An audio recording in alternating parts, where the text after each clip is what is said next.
Olá, meu nome é Marcela, tenho 24 anos, eu sou de Juiz de Fora, Minas Gerais. Sou católica e bora partilhar?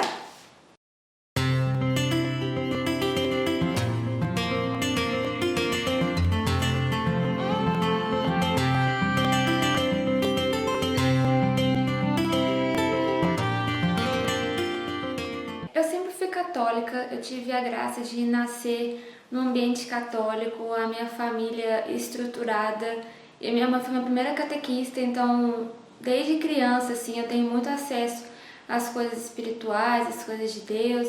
Eu também tive a oportunidade de estudar num colégio católico até a minha quarta série, né, que hoje é o quinto ano, onde a gente sempre rezava antes de ir para a escola, para aula, antes de comer. Tinha uma disciplina muito boa para criança, que eu acho que é muito importante. A gente tinha fila para entrar na sala, aquela coisa toda. Aí depois chegou a adolescência e eu comecei a participar de um grupo jovem, só que aconteceram muitos problemas nessa época, porque eu via que as pessoas pregavam uma coisa, mas não viviam aquilo, e aquilo começou a me deixar num grande desconforto, né? Eu tinha meus 12 anos por aí, 13 anos, e aquilo começou a me desanimar muito da igreja, porque eu não via aquela coerência. Aí depois o grupo jovem, ele acabou, eu também fiquei sem participar de nada, fiquei meio que solta, né? Então isso contribuiu para que eu me afastasse da igreja, assim. Eu ia só na missa, mas eu não tinha uma vontade de estar na igreja. Com isso eu comecei a sair muito com os meus amiguinhos, mas assim, conheci muita coisa assim dessa fase e foi um momento que eu saí bastante assim das coisas da igreja. E depois quando eu mudei de escola, fui para o ensino médio. Lá tinha um grupo, uma célula de protestantes, e eles falavam que era aberta a todas as religiões, mas que podia frequentar quem quisesse, e eu comecei a ir, porque era um momento que eu podia ouvir também da palavra de Deus, e aos poucos eles iam incutindo questões protestantes, e eu comecei a ficar muito envolvida com aquele ambiente. E uma coisa que eu via lá, que eles viviam um pouco do que eles falavam. E aquilo me atraiu muito, porque eu falei assim, então existem pessoas que falam e vivem, né? E com acesso mais à Bíblia, porque no que eu tinha nos grupos, assim, era só aquele acesso à Bíblia, mas meio genérico, né? Porque sempre a fé era colocada como amor, a generosidade, essas coisas muito genéricas, mas não com concretização de vida, de conversão. E aí eu, então, fiquei muito puxada pela vida ali deles e quase virei protestante, assim. Eu comecei a frequentar umas igrejas evangélicas, comecei a estudar um pouco a Bíblia, e aí comecei a ver as contradições, principalmente a questão das imagens, aquela coisa toda, e eu fiquei com uma grande revolta da igreja, porque eu achava que a igreja era uma mentirosa, era uma falsa, mas que naquela época foi o alimento que eu recebi, foi o que eu tinha. Mas graças a Deus a minha mãe também, né, que sempre foi muito católica, e também tinha um amigo padre, assim, eles rezaram muito por mim. E eu acho que foram as orações deles que me manteram na igreja, porque eu tinha muita sede, eu tinha muitos questionamentos bíblicos e ninguém sabia me responder, e todo mundo falava assim, você não tem que ser biblista, porque isso é coisa de protestante, você tem que aceitar o que está na tradição da igreja. O que é a tradição da igreja, então você tem que aceitar porque é a fé da igreja, não sei o quê. Só que aquilo não me saciava, eu queria algo da Bíblia, sabe? Eu sempre tive muita questão da Bíblia. E então foi um momento muito confuso, assim, da minha história. Passado um tempo, entrou uma anjinha na minha vida chamada Daniele, e que ela me chamou para fazer um retiro católico chamado Nova Vida, promovido pela Escola de Evangelização Santo André. E eu falei, vou lá ver, relutei muito pra ir, mas acabei indo, assim, né? E foi o encontro que eu tive, o meu primeiro encontro pessoal com Jesus, onde eu realmente tive aquele mergulhar no querigma, e que foi algo que marcou a minha vida, que eu conheci mesmo o amor de Deus, toda a dimensão de salvação. Eles tinham muita coerência, era um grupo muito feliz, que tinha música. E foi na Escola Santo André que eu tive aquele insight, assim, de estar na igreja. Eu comecei a participar da comunidade e conhecer um lado dos carismas que eu não conhecia. Quando eu completei 18 anos, eu comecei a ter um relacionamento afetivo com uma pessoa que não era muito de igreja, muito ligado a questões políticas de esquerda, né? Então, assim, foi um momento bom para minha vida, assim, que eu aprendi muito, que eu cresci em muitos aspectos, mas nós tínhamos muitos conflitos ideológicos.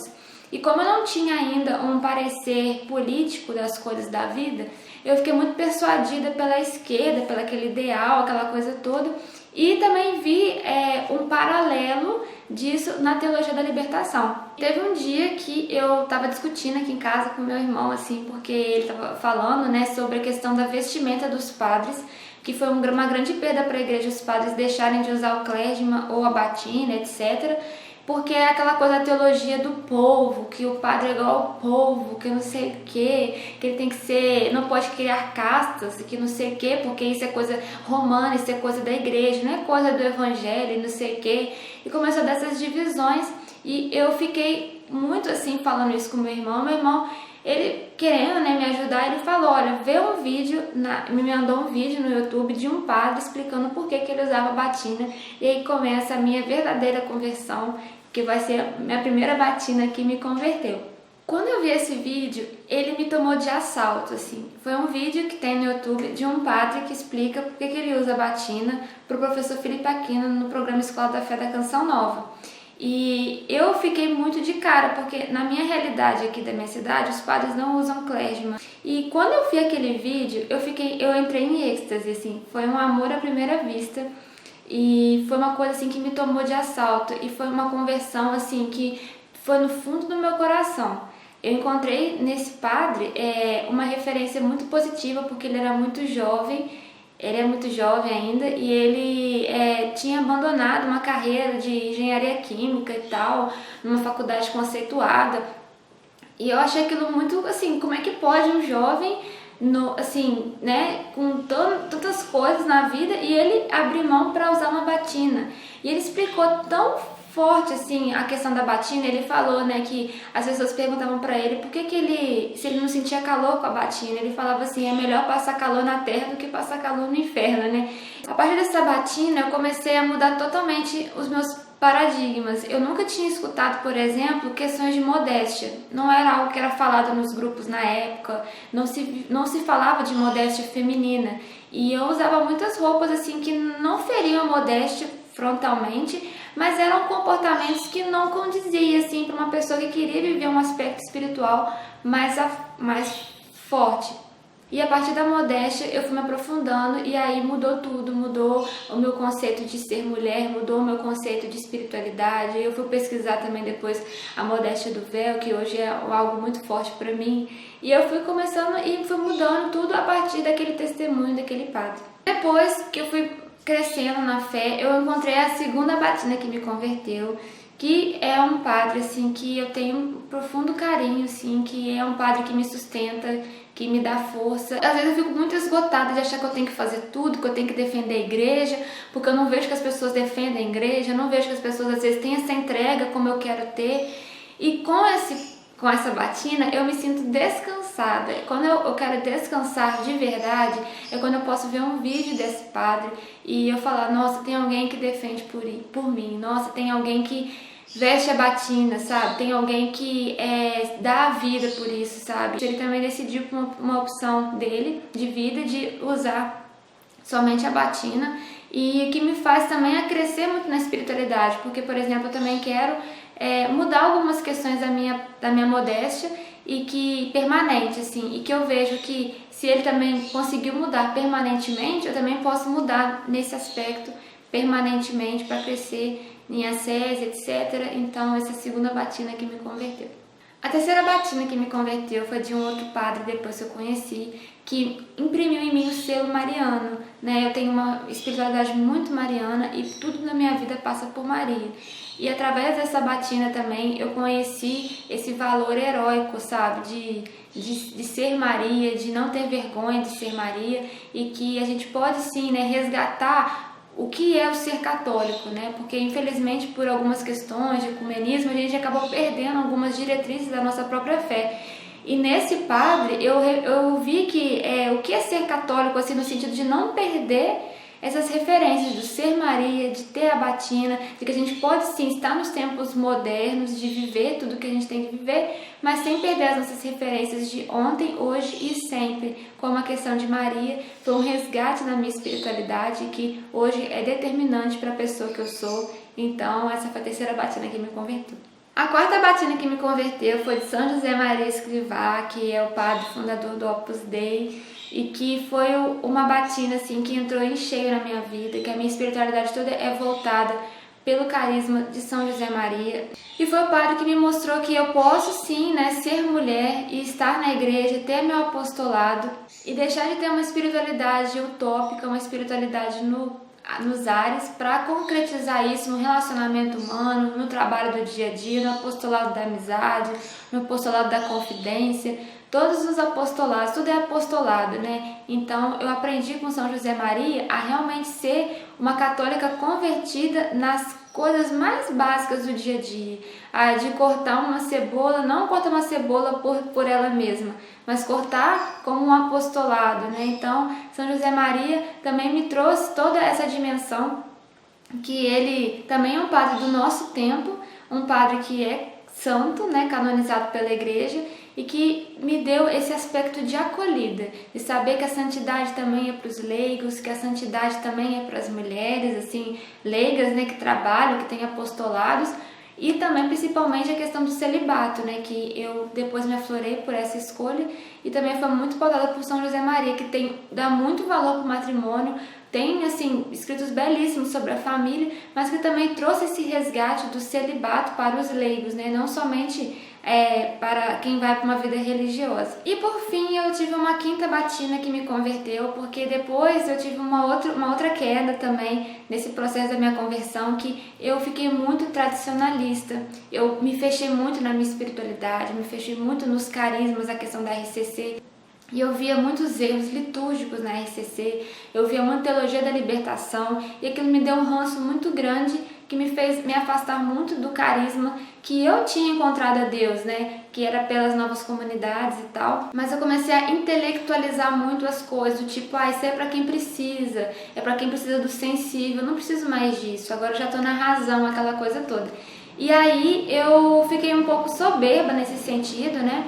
E começou a dividir, né? Por exemplo, se eu quero viver as tradições da igreja, eu tenho que ser tradicionalista, porque uma pessoa da RCC, ela sempre vai querer ser progressista, querer mudar a igreja, vai sambar com a liturgia e vai querer mudar as coisas, como se Bento XVI fosse uma coisa e Papa Francisco fosse outra, né? E não fosse algo que é uma coisa só, mas as pessoas querem dividir como se a igreja católica, ela muda, né? E não, ela é a mesma sempre. Foi que esse ano eu fui num congresso da Renovação Carismática no Carnaval e eu encontrei com um padre de batina lá no meio do povo. Eu achei aquilo muito curioso, depois eu vim investigar a comunidade que ele era, comecei a frequentar essa comunidade e eu vi que ser carismático não quer dizer que você não vai ser igreja, que você vai ser teologia da libertação, que você vai sambar com a liturgia, e que nós não podemos ter essa soberba de querer eliminar o sensível da nossa vida, porque os sacramentos são sinais sensíveis também. Então, tudo passa pelos nossos sentidos.